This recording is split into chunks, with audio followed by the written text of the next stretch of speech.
Friends, इस video में हम इंटरेस्ट रेट स्वैप टॉपिक को एक्सप्लेन करेंगे। जो आपको बहुत इंटरेस्टिंग और यूजफुल लगेगा। तो चलिए स्टार्ट करते हैं। इंटरेस्ट रेट स्वैप क्या है? ये मतलब एक कॉन्ट्रैक्ट है जिसमें फिक्स रेट इंटरेस्ट पेमेंट्स को फ्लोटिंग रेट इंटरेस्ट पेमेंट्स के लिए ट्रेड किया जाता है। ओके, तो इस सेटअप में दो पार्टीज हैं, कंपनी ए और कंपनी बी। बिल्कुल।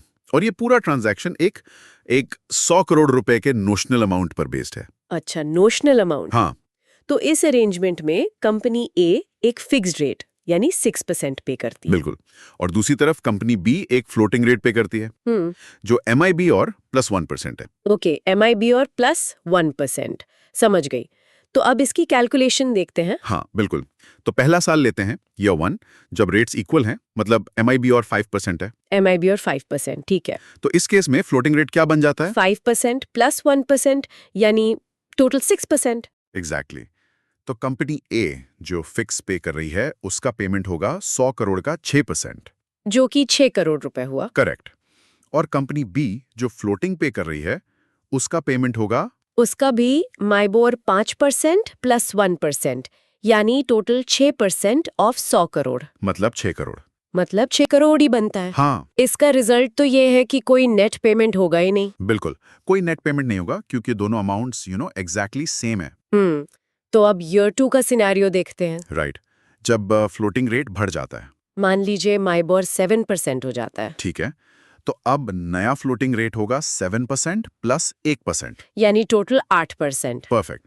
अब कंपनी ए का पेमेंट तो फिक्स्ड रहेगा, है ना, 100 करोड़ का 6%। हाँ, वो तो 6 करोड़ ही रहेगा। लेकिन कंपनी बी का फ्लोटिंग पेमेंट अब वो 100 करोड़ का 8% होगा। मतलब 8 करोड़। बिल्कुल। तो इसका नेट रिजल्ट क्या हुआ? नेट रिजल्ट ये है कि कंपनी बी कंपनी ए को 2 करोड़ रुपए का एक नेट सेटलमेंट पे करेगी।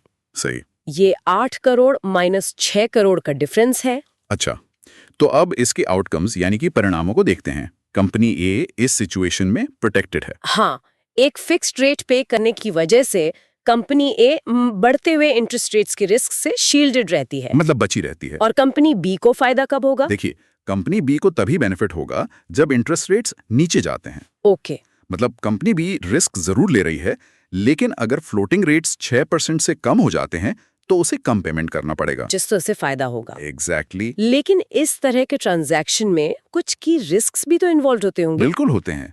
पहला है counter party risk. Counter party risk मतलब डिफॉल्ट का रिस्क। हाँ, डिफॉल्ट का रिस्क हो सकता है कि दूसरी पार्टी अपनी पेमेंट ऑब्लिगेशन पूरी ना करे। ओहो, ये तो बड़ा रिस्क है। और दूसरा रिस्क है मार्केट रिस्क। मार्केट रिस्क इसका मतलब है कि मार्केट में इंटरेस्ट रेट्स आपकी पोजीशन के अगेंस्ट मतलब अनफेवरेबली मूव कर सकते हैं। जैसा उस केस में हुआ जब रेट्स नीचे चले गए थे। बिल्कुल।